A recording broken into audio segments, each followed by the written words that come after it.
नमस्कार, स्वागत है आप सबका हमारे खास कार्यक्रम देश देशांतर में। मैं हूं कवीन सचान। देश देशांतर में आज हम बात करेंगे बर्ड फ्लू की।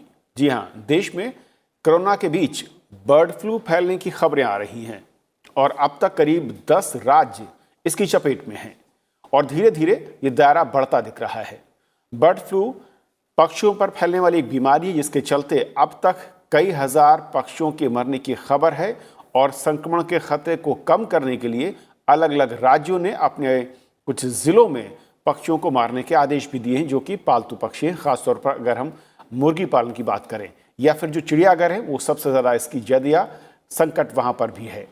तो आज अपने इस कार्यक्रम में समझेंगे कि ये बर्ड फ्लू किस तरीके से फैल रहा है, इसे रोकने की कवायद क्या है और किस तरीके से इसका संक्रमण होता है और आप या हम इससे कैसे बच सकते हैं, वो क्या खास सावधानियां हैं जिसको हमें और आपको अपनाना है अगर इसके संक्रमण को, इसके फैलाव को, इसके दायरे को हमें रोकना है।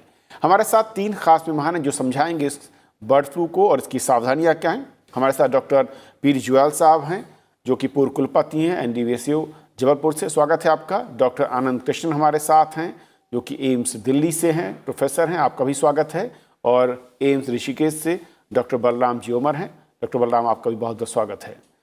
शुरुआत में करना चाहूँगा डॉक्टर जुएल आपसे कि बर्ड फ्लू सबसे पहले तो क्या और किस तरीके से, क्योंकि हम कई बार पिछले कुछ वर्षों में देखें और ख़ासतौर पर 2006 के बाद से इसका नाम ज़्यादा हमारे सामने आया और देश के अलग अलग राज्यों में अलग अलग कई बार ये संक्रामक जो बीमारी है उसका ख़तरा बढ़ता है और उसके बाद उसको कंट्रोल किया जाता है। इस बार का ख़तरा कितना बड़ा है और किस तरीके से इसका दायरा बढ़ रहा है? नमस्कार। जिस तरीके से अभी बर्ड फ्लू की खबरें आई हैं कि पूरे 10 स्टेट्स में ये बढ़ गया है, बर्ड फ्लू और बर्ड्स में आ रहा है, ये हमारे लिए एक बेसिकली चिंता का विषय है। बर्ड फ्लू एक एवियन इन्फ्लुएंजा इसको कहते हैं और ये बर्ड्स में, पोल्ट्री बर्ड्स में खास तौर से जिनमें हम कह रहे हैं, और जो वाइल्ड बर्ड्स होती हैं वो इनके कैरियर्स होते हैं। वाइल्ड बर्ड्स जो विंटर में आती हैं, विंटर सीजन में बाहर से आती हैं, तो वो इनकी कैरियर इन्फेक्शन लेके आती हैं बेसिकली। और ये इन्फेक्शन कैसे आता है, किस तरह से ट्रांसमिट होता है, ये उनके इंटेस्टाइन में और सिक्रीशन में नॉर्मली रहता है। बट ये जब ये एक बर्ड से दूसरे बर्ड्स में कांटेक्ट में के थ्रू आ जाता है या और कोई तरीका इस तरह का होता है कि जो इन्फेक्शन स्प्रेड अप करता है, तो वो पोल्ट्री बर्ड्स में आ जाता है। पोल्ट्री बर्ड्स क्योंकि हमारे यहाँ एक बहुत बड़ी इंडस्ट्री है और बहुत बड़ा इस पे स्टेक ऑफ क्लेम लगा हुआ है, क्योंकि हम लोग प्रोटीन लेते हैं, एग्स लेते हैं, तो ये एक बहुत बड़ा इशू है जिसको कि हमें देखना चाहिए। और इस समय जो पूरे देश में जो 10 स्टेट्स में आ गया है, धीरे धीरे दूसरे स्टेट्स को इसको ध्यान में रखना चाहिए और जितनी भी प्रिकॉशंस लेनी है, जो प्रिकॉशन हम आगे डिस्कस करेंगे, वो लेनी चाहिए। एक लेकिन डॉक्टर जुएल, इनिशियली मैं समझना चाहूँगा कि जो संक्रमण है उसका मोड क्या है? ये सिर्फ पक्षियों से और दूसरे पक्षियों में फैलता है या कोई और इसका मोड होता है या हो सकता है? नहीं, ये बेसिकली ये तो तरीका है, वहां से आ रहा है, ये जहां से इन्फेक्शन आता है बेसिकली। उसके बाद में जो आपस में जो जाता है ये फीड के थ्रू, कंटामिनेटेड फीड है, कंटामिनेटेड वाटर है, ये पोल्ट्री में एक से दूसरे में, और जो उसमें हैंडलर्स हैं बेसिकली, उनके थ्रू भी ये जा सकता है। तो इक्विपमेंट हैं पोल्ट्री के या पोल्ट्री के जो बर्ड्स आ रहे हैं, उनके थ्रू आपस में एक दूसरे से ये फैलता चला जाता है। तो क्योंकि वायरल इन्फेक्शन है इसलिए स्प्रेड्स वेरी फास्ट, बड़ी तेजी से ये फैलता है।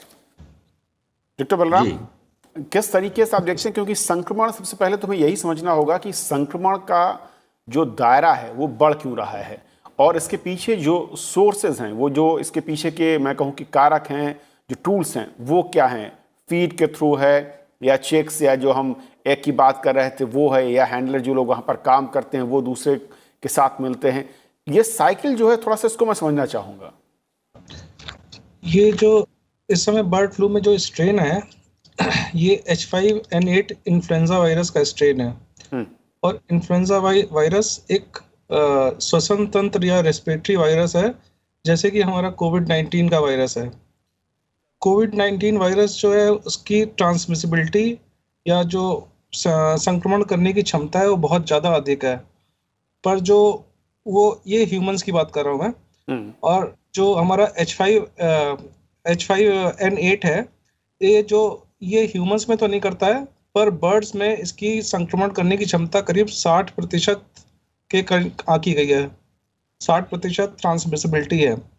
इसलिए ये विद रेस्पिरेटरी रूट भी हो सकता है कि एयर ड्रॉपलेट्स के थ्रू ट्रांसमिट हो जाए, और या जैसे डॉक्टर जोहल ने बताया कि फोमाइट्स के थ्रू, जैसे कि हैंडलर्स के हाथों से, इट में बी थ्रू फीड और through any article which has the infection, उसके थ्रू भी जा सकता है, या इन्फेक्टेड मीट्स के थ्रू भी जा सकता है, या फीड में कुछ इन्फेक्शन हो गया या फीड में पड़ा हुआ है, छींक दिया उन्होंने बर्ड्स ने, दैट कैन ट्रांसमिटेड।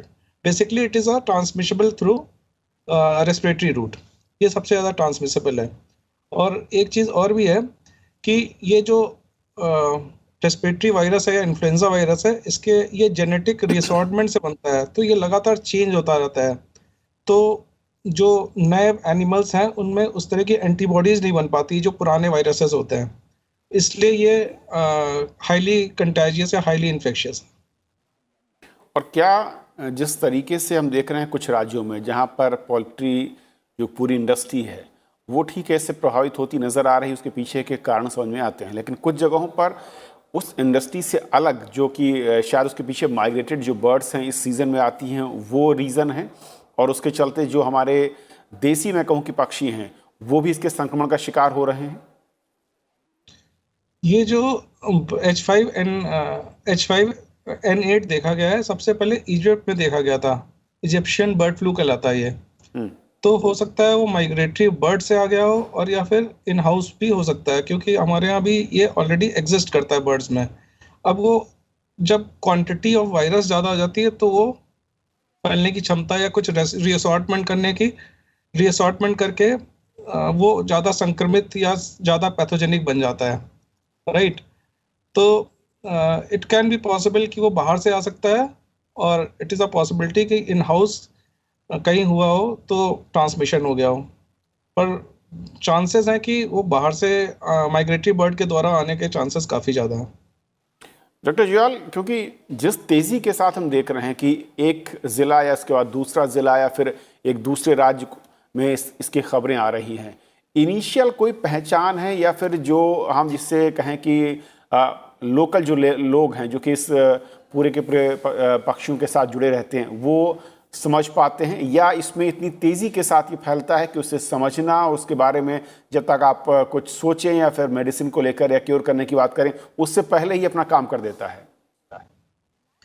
आपने बिल्कुल ठीक कहा। इसमें जो सिम्टम्स हैं वो बड़े फास्ट आ जाते हैं, लेकिन फिर भी विजिबल तो होते ही हैं पोल्ट्री में, और आप उनको तुरंत आइसोलेट करते रहिए और उसको देखते रहिए कि उनमें क्या सिम्टम्स आ रहे हैं। पोल्ट्रीज में रफल्ड फेदर्स हो जाते हैं, डलनेस आ जाती है, तुरंत पता लगता है कि बर्ड में कुछ प्रॉब्लम आने वाली है, ये प्रॉब्लम आ गई है। तो उनको धीरे धीरे आइसोलेट आप करते रहें, और मेरे ख्याल से इसमें फिर जो उनका सेपरेट करने का मैकेनिज्म है, उनको आप एक तो नए बर्ड्स को उसमें इंट्रोड्यूस मत करिए कहीं से भी जो लेके आ रहे हैं आप।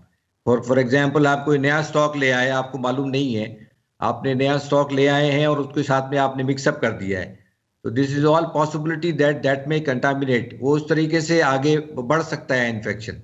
तो उसको अपने अलग स्टॉक में रखिए, अलग क्वारंटीन में रखिए, और उस तरीके से उसको डील करिए। स्नीजिंग आ जाता है, उसमें जो नेजल सिक्रीशन शुरू हो जाते हैं, डलनेस आ जाती है बर्ड्स में, उसके रफल्ड फेदर्स हो जाते हैं, बिल्कुल कंप्लीट वो हो जाती है, तो वो दिखने लगती है कि ये बर्ड बीमार है और ये बीमार होने वाली है। वो स्टॉक पूरा जो है वो एक साथ में बीमार पड़ जाता है। ओके डॉक्टर आनंद, अब मैं आता हूं कि किस तरीके से पक्षियों के बाद ये खतरा आबादी पर यानी मनुष्यों पर नजर आता है, और ये जो संक्रमण है ये इसका ट्रांसमिशन मैं कहूँ खास तौर पर उसका कोई अगर टाइम फ्रेम कितने दिन के अंदर, और किस तरीके के शुरुआती सिम्टम, अगर फिलहाल जो अच्छी खबर यह है कि देश में अभी भी जो मैं कहूँ कि जनसंख्या पर है उसमें संक्रमण के अभी केसेस सामने नहीं आए हैं, कोई इस तरीके की आशंका ज़रूर है लेकिन अब तक हम सुरक्षित हैं, लेकिन पिछले अगर अनुभवों से देखें तो किस तरीके से ये रहा है? नहीं, देखिए जैसे कि आपने सही बताया कि जो ये बीमारी अभी फिलहाल सीमित है बर्ड्स पे, अभी तक कोई भी केस ह्यूमन और बर्ड्स के ट्रांसमिशन का रिपोर्टेड नहीं है। और हो सकता है कि कुछ नियर बाय कॉन्टैक्ट्स में हो जाए, लेकिन खतरा जब होता है जब इसका ह्यूमन टू ह्यूमन ट्रांसमिशन होना शुरू हो जाता है, एक व्यक्ति से किसी और व्यक्ति पे जाना। वो अभी तक हुआ नहीं है और उम्मीद है कि हम इसको इस हद तक रोक पाएंगे कि इसकी आशंका, इसकी जो संभावना कम होगी। तो फिलहाल मेरे को लगता है अभी सावधानी की जरूरत है, चिंता की जरूरत नहीं है एट ह्यूमन लेवल, पर निगरानी पूरी तरह से चलती रहनी चाहिए। और जो लोग इससे करीब हैं पोल्ट्री के, उनके पास सर्वेलेंस जारी रखना चाहिए, ताकि हमारी कोई केस होता है तो इमीडिएटली पिकअप कर सके और उसको कंटेन कर सके, उसको आइसोलेट कर सके, ताकि वो ह्यूमन टू ह्यूमन ट्रांसमिशन ना हो। हमारी कोशिश ये रहेगी। अभी तक इसका इंक्यूबेशन पीरियड, इसमें क्या सिम्टम होगा ये बताना मुश्किल है, क्योंकि नया वायरस है, हमको पूरी जानकारी है नहीं हमारे पास कि ये किस तरीके से बिहेव करेगी। क्या नॉर्मल जो सीजनल फ्लू देखते हैं उससे ज्यादा पैथोजेनिक होगी, उससे ज्यादा इन्फेक्टिव होगी।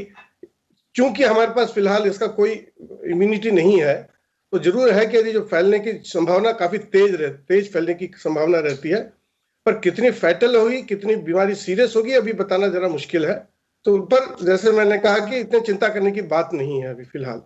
ओके डॉक्टर बलराम, क्योंकि जैसे कि कहा कृष्णन साहब ने कि बर्ड टू ह्यूमन यानी कि पक्षियों से और मनुष्यों में संक्रमण होता है, लेकिन डायरेक्ट जो संक्रमण है, लेकिन क्या अगर कोई एक व्यक्ति संक्रमित हो गया है और वो दूसरे को यानी कि ह्यूमन को संक्रमित कर सकता है, इसके चांसेस कितने रहते हैं? और जो भी संक्रमित व्यक्ति हैं, अगर जो डायरेक्ट मैं कहूँ कि बर्ड फ्लू कि किसी ऐसे संक्रमण के चपेट में आए हैं, कोई इनिशियल अब तक अगर हम वर्ल्ड वाइड देखें कुछ इस तरह के सिम्टम्स या कोई एक टाइम फ्रेम दिखता हो कि ये 2 या 3 या 5 दिन के अंदर कोई इसमें इस तरह के सिम्टम हमारे सामने आते हों, किस तरीके से पहचान होती है, या अभी भी कहना बहुत जल्दबाजी इसे लेकर? ये ठीक बात है कि इस स्ट्रेन को लेके कहना तो जल्दबाजी है, पर जो नॉर्मल जैसे हमने H1N1 देखा था, तो ये जैसे ही किसी संक्रमण अगर ह्यूमन को होने का क्षमता आया किसी भी वजह से वायरस में, तो वो क्या होगा कि इसका जो सिम्टम होगा बहुत तेजी होगा। जैसे कोविड के symptoms basically 90 to 95% patient are asymptomatic in Covid, है ना, उनको इन्फेक्शन के सिम्टम्स नहीं आते हैं। पर इन्फ्लुएंजा का सिम्टम जैसे इन्फ्लुएंजा में दिखाई पड़ता है, वो तुरंत दिखाई पड़ने लगेगा। विद इन 3 दिन के अंदर ही, 3 या 4 दिन के अंदर ही ट्रांसमिसिबिलिटी और सिम्टम दिखाई पड़ने लगेंगे। और वही रनिंग नोज, तेज बुखार आना, पूरे बदन में दर्द होना, जो कॉमन इन्फ्लुएंजा के साइन है वो सारे दिखाई पड़ने लगेंगे। इसलिए इसका डिटेक्शन में बहुत ज़्यादा तकलीफ होगी नहीं। और अभी तो ऐसी ह्यूमन ट्रांसमिशन जहाँ तक मैंने पढ़ा है वो रिकॉर्ड्स में नहीं है। पर इसकी संभावना से इनकार भी नहीं किया जा सकता है। अगर लोड ऑफ वायरस और ह्यूमन रिसेप्टर से चिपकने की क्षमता किसी वजह से भी डेवलप हो गई तो हो सकता है सर। तो जुएल साहब, ये माने कि अभी फिलहाल ह्यूमन के लिए खतरा नहीं है उस तरीके से, लेकिन सावधानी के लिहाज से अगर कहें तो मैं उस पॉइंट पर आना चाहता हूं कि जिन भी राज्यों में ये फिलहाल इस तरीके के केसेस आ रहे हैं, जहां पर पक्षियों की मरने की खबर या वहां पर संक्रमण की बात है, हालांकि अलग अलग टीमें, सेंटर और स्टेट की टीमें काम कर रही हैं, क्या वहां पर एहतियात या सावधानी आपकी नज़र में ज़रूरी है इस वक्त इनिशियल लेवल पर? और क्या इसका संक्रमण का जो ख़तरा है उसका तापमान यानी कि सर्द मौसम इसके लिए एक वाहक के तौर पर, इसके लिए एक मैं कहूँ कि एक ज़्यादा ख़तरनाक लेवल ले जा सकता है? बिल्कुल ठीक कहा आपने। जैसे डॉक्टर साहब ने भी कहा कि पैनिक बटन दबाने की ज़रूरत तो नहीं है, क्योंकि हमारी एक तो फूड हैबिट्स बड़ी अच्छी हैं, हम लोग हर चीज़ को बॉयल करके लेते हैं। तो उस सिचुएशन में हमें प्रिकॉशंस जो है, बायो सिक्योरिटी मेजर्स लेने पड़ेंगे। आपके फार्म्स में जहाँ भी बर्ड्स हैं, जो मिल्क हैंडलर्स हैं, वो अपने हाथ अपने साफ करें, सोप से साफ करें, सैनिटाइज करें, और जो फ्रेश मीट है उसको हाथ ना लगाएं। दूसरा जो अपना फीड है उसको बाहर ना रखें इस तरीके से। और उसमें जो बाहर के बर्ड्स हैं, जो माइग्रेटरी बर्ड्स हैं, उनको भी इस तरह से अपने फार्म में आने में प्रिकॉशन लें, ये ना आए। तो बायो सिक्योरिटी मेजर्स अगर आप सारे फार्म पे लेते रहेंगे तो ये कंटेन होने के इसके चांसेस ज़्यादा हो जाते हैं। दूसरी बात यह है कि ह्यूमन ट्रांसमिशन, जैसा डॉक्टर साहब ने कहा कि अभी नहीं है, और पॉसिबिलिटीज़ हैं कि अगर इस तरह से कहीं लीकेज हो जाए, कहीं पे कोई ऐसा इंस्टांस हो जाए जिससे कि पॉसिबल हो, तो उसके लिए भी हम लोगों को तैयार पहले से रहना पड़ेगा। एंड वो भी एक बड़ा एक इशू है कि भाई किस तरीके से उसको कर्टेल किया जाए, किस तरीके से प्रिवेंशन एंड कंट्रोल के जो मेजर्स हैं वो लिए जाएं। वो ये सब चीज़ें अगर हम लोग उसको अडॉप्ट करें बिल्कुल उसी तरीके से कि अपने सैनिटाइज करें, अपने हाथ सफाई से रखें, मीट में ना उसको टच करें मीट को, और उसको जो है फार्म पे जितने भी आप मैक्सिमम बायो सिक्योरिटी मेजर्स ले सकते हैं, बाहर से विजिटर्स को न लाएं, और अपने जो खुद मेंटेन कर रहे हैं फार्म्स को उनकी पूरी देखभाल करें, और वेटनरी प्रैक्टिसेस जितनी भी हैं, वेटनरी हेल्थ सर्विसेज जितनी भी उसमें हम लोग दे सकते हैं वो उनको फार्म में दी जाए, तो इसके कंटेनमेंट के चांसेस ज़्यादा हो जाते हैं। और क्या डॉक्टर जुआल ये सिर्फ पक्षियों तक सीमित है, या पक्षियों से जो दूसरे मैं कहूँ कि जानवर हैं, जैसे मैं डेयरी जो उद्योग है उससे रिलेटेड है, कई बार कहीं पर कंबाइन इस तरीके के चल रहे होते हैं प्रोजेक्ट, क्या वहाँ पर भी इसका संक्रमण का खतरा होता है या हो सकता है, या वो उससे अलग है? ये बड़ा अच्छा सवाल है आपका। इसके अलावा मैं एक बात और ऐड करना चाहूंगा, जैसे अभी देखा गया है कि कौवे, कुछ कौवे भी मरे पाए गए हैं किसी स्टेट्स में, और वहां पे भी वो कुछ जो डॉक्टर साहब ने बताया जो स्ट्रेन है केरला में, जैसे बताया जो H5N8 है वो मिला है, और इस तरीके के जो केसेस हैं दूसरे बर्ड्स में तो है ही हैं, लेकिन अभी ऐसा डेयरी उद्योग में ऐसा नहीं है कुछ उसका कि कोई डायरेक्ट संक्रमण हो उसका या कोई ऐसा हो जाए। लेकिन फार्म में बायोसिक्योरिटी मेजर्स आपको डेयरी फार्म हो चाहे वो पोल्ट्री फार्म हो ये लेने पड़ेंगे, जिससे कि आपको कोई भी इन्फेक्शन बाहर से ना आया जाए। सावधानियां बरतनी पड़ेंगी, लेकिन ऐसा कोई केस होने के चांसेस कम है, नहीं है, नहीं के बराबर है डेयरी में। जी डॉक्टर बलराम, जी सर। आपकी राय? जैसे हम कोविड के सावधानियां कर रहे हैं अपनी, ताकि ट्रांसमिसिबिलिटी रुकी रहे, मास्क लगाना, जैसे डेयरी वर्कर्स हैं या फिर जहां पर भी ये अच्छी मृत पाए गए हैं जो उनको हैंडल कर रहे हैं, चाहे फॉरेस्ट्री वाले हों चाहे वाइल्ड लाइफ वाले हों, वो प्रॉपर पीपी किट पहन के, मास्क लगा के, हैंड सैनिटाइज करके ये प्रिकॉशंस तो ले ही लें। दूसरा क्या है कि अगर हम अपना फूड, किसी भी तरह का फूड जो नॉन वेज है या एग भी है, अगर प्रॉपरली बॉईल कर लें तो इन्फ्लुएंजा 100% मर जाता है।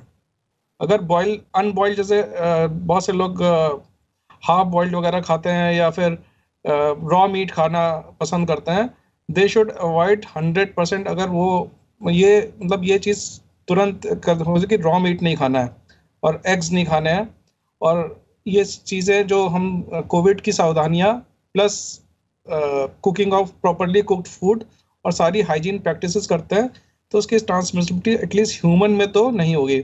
और जो बर्ड्स के लिए, बर्ड्स को अगर जैसे ही थोड़ा विजिलेंट रहना पड़ेगा, जो पोल्ट्री फार्म के मालिक है उनको थोड़ा इंफॉर्मेशन सिस्टम्स देने पड़ेंगे कि जैसे ही कोई ऐसी घटना हो तो आप तुरंत इस पर्टिकुलर वहाँ बताएं, ताकि उसको अर्लीस्ट लेवल पे ही रोक लिया जाए, ताकि और हमारे पोल्ट्री एनिमल्स या जो बर्ड्स हैं वो इन्फेक्ट ना हो।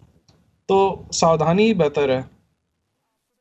डॉक्टर आनंद, जैसा कि कहा बलराम साहब ने कि अगर प्रॉपर कुक्ड है, यानी कि जो हमारी हैबिट है हिंदुस्तान में लोगों की, वो पूरा पका हुआ खाने की, कुछ लोग ज़रूर हाफ बॉयल इस तरह की चीज़ों को इस्तेमाल करते हैं, अगर उसको हम अवॉइड करें तो कम से कम अभी सेफ़ हैं जो भी एग या फिर नॉनवेज खाते हैं लोग। इसके साथ साथ कुछ और आपको लगता है हिदायत जो कि इस वक्त अगले कुछ हफ्ते या कुछ महीने के लिए हमें ध्यान में रखनी चाहिए अगर इस फ्लू को रोकना चाहते हैं, संक्रमण से बचना चाहते हैं?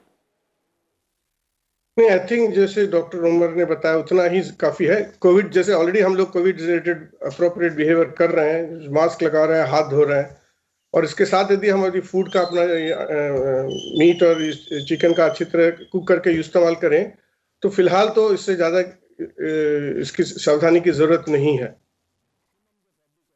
ओके। और कुछ ऐसी चीज़ें हैं जो कि सोशल मीडिया या मैं कहूँ कि अफवाहों के तौर पर है, उसमें कितनी सत्यता है उसका हम नहीं जानते हैं। लेकिन जुआल साहब, शुरुआत में आपसे करना चाहूँगा, बहुत सारे लोग इस तरीके की बात कह रहे हैं, उनका पूछना है कि कई लोग अपने घरों में या फिर जो पक्षियों को पालते हैं या उन्हें दाना देते हैं, क्या उसके ज़रिए या उसकी बीट के ज़रिए या उसके जो पंख वगैरह गिर जाते हैं उससे भी संक्रमण हो सकता है? और अगर ऐसा है तो कैसे उससे बचा जा सकता है? देखिए, ये बिल्कुल सही बात है कि बीट के थ्रू भी चांसेस हैं इसके एक्सक्रीशन के, इसके जो ट्रांसमिशन के पॉसिबिलिटीज होती हैं। तो इसमें जैसा मैंने पहले भी कहा कि आपको प्रिकॉशंस तो पूरी लेनी पड़ेगी। आप उनको फीड दे रहे हैं तो आप पूरे अच्छी तरीके से अपने जो है हाथ सैनिटाइज करें, अपने घर में सफाई रखें, और बीट्स जो आ रही हैं अंदर इस तरह का जो आपको आ जाती हैं उनको ना आने दें, सफाई करें, वो मेंटेन करें, क्योंकि ये पॉसिबिलिटी हो सकती है। उसमें कोई ऐसा नहीं है कि नहीं रिपोर्टेड है, क्योंकि डोमेस्टिक वाइल्ड वर्ल्ड में ये केसेस पाए गए हैं, तो उनमें थोड़ा प्रिकॉशंस आपको लेनी पड़ेगी। और ये प्रिकॉशंस लेने के साथ साथ आप बिल्कुल, अब तो मुझे लग रहा है कोविड सिस्टम ने हम लोगों को काफी चीजें सिखा दी हैं, तो हर चीज में हमें सावधानियां बरतनी ही पड़ेंगी। डॉक्टर बलराम, कुछ और लोग ये भी जानना चाहते हैं कि जिस तरीके से हम कोरोना में देख रहे थे कि स्प्रेडिंग जो है अलग अलग लेयर पर कई घंटे तक वो वायरस जिंदा रह सकता है, इस तरह की बातें सामने आई, क्या बर्ड फ्लू को लेकर भी कुछ यही कहा जा सकता है? और क्या ये हवा के थ्रू इसका संक्रमण हो सकता है या इसके लिए किसी एक टच, मैं कहूँ, या स्पर्श की जरूरत है? टच से भी हो सकता है और एयर ड्रॉपलेट से भी हो सकते हैं इनके इन्फेक्शन।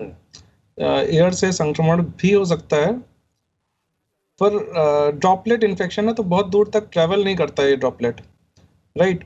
दूसरा जो ट्रांसमिसिबिलिटी की बात है कि हमको अगर प्रिकॉशन लेंगे तो चांसेस बहुत कम ही होंगे, और एयर ड्रॉपलेट से इन्फेक्शन तो है ही है। ये जो जितने हमारे इन्फ्लुएंजा वायरस हैं ये ट्रांसमिसिबल तो होते ही होते हैं थ्रू द रेस्पिरेटरी रूट। अच्छा, इसमें एक खास बात ये है, जैसे कोविड का जो वायरस होता है वो अगर सिम्टम्स आने भी होते हैं तो 1-2-3 दिन पहले से वो बेसिम्टोमेटिक फेज में भी वायरस शेडिंग शुरू हो जाती है वैसे। पर जब इन्फ्लुएंजा का इन्फेक्शन होता है तो विद इन 3 डेज आपके सिम्टम दिखाई पड़ने लगेंगे, और उस पीरियड ऑफ इलनेस में ही शेडिंग होती है। जितने टाइम आपको बीमारी है तभी शेडिंग होती है, इसलिए इसकी आइसोलेशन या इसको कंटेनमेंट इजी है थोड़ा इन्फ्लुएंजा का।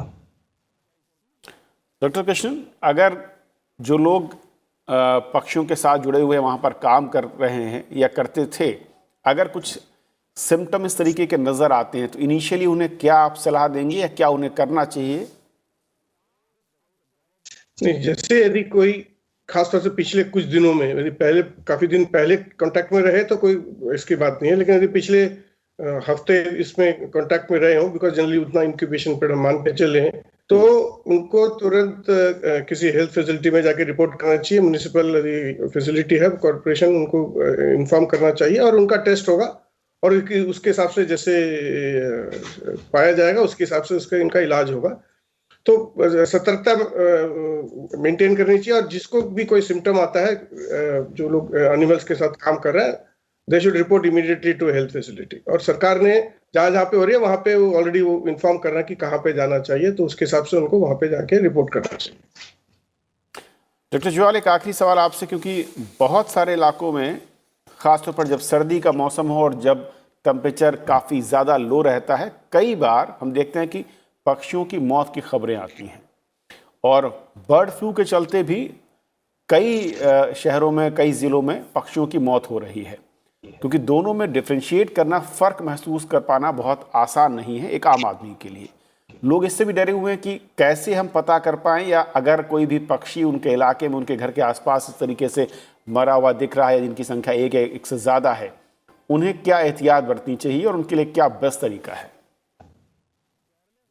देखिए, सबसे पहले तो जहां ऐसी घटनाएं हो रही हैं जहां कहीं इस तरह से इंफॉर्मेशन आ रही है कि ये पक्षी मर गए हैं काफी संख्या में, तो सबसे पहले तो एनिमल हस्बेंड्री डिपार्टमेंट को इन्फॉर्म करना चाहिए और उनके सैंपल्स, फिर वो उनकी ड्यूटी बनती है कि वो उनके सैंपल्स को भोपाल में जो हमारी हाई सिक्योरिटी लैब है, जो जहां ये आइडेंटिफाई होता है, वहां भिजवाना चाहिए कि भाई ये किस तरह का वायरस है, पॉजिटिव है भी कि नहीं है, या किस कारणवश हो रहा है।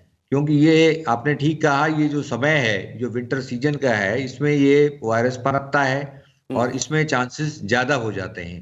तो सबसे पहले तो यही करना चाहिए और उसके बाद में एहतियात बरतना चाहिए उसको। उसके साथ में अगर एक आध बर्ड कहीं अगर इस तरह दिख रही है तो जो प्रॉपर डिस्पोजल है उसका, उसको प्रॉपर गड्ढे में गाड़ के बाहर नहीं छोड़ना चाहिए और उसको अंदर रख देना चाहिए, जमीन के अंदर गाड़ देना चाहिए। इसी तरीके से अगर हम प्रिकॉशन लेंगे तो इसका जो स्प्रेड अप है, जो जिस तरह से स्प्रेड आउट होता है, वो रुक जाएगा। ओके सर, बहुत बहुत शुक्रिया आप तीनों मेहमानों का हमारे साथ जुड़ने के लिए। और बर्ड फ्लू किस तरीके से खतरनाक है, लेकिन इस वक्त चिंता करने की बात नहीं, बल्कि सावधानी बरतते हुए इस संक्रमण को कैसे हम और आप मिलकर रोक सकते हैं और क्या सावधानियां आपको बरतनी हैं बर्ड फ्लू को फैलने से रोकने के लिए। तो आप तीनों का शुक्रिया और आज के इस खास कार्यक्रम में फिलहाल इतना ही। नमस्कार।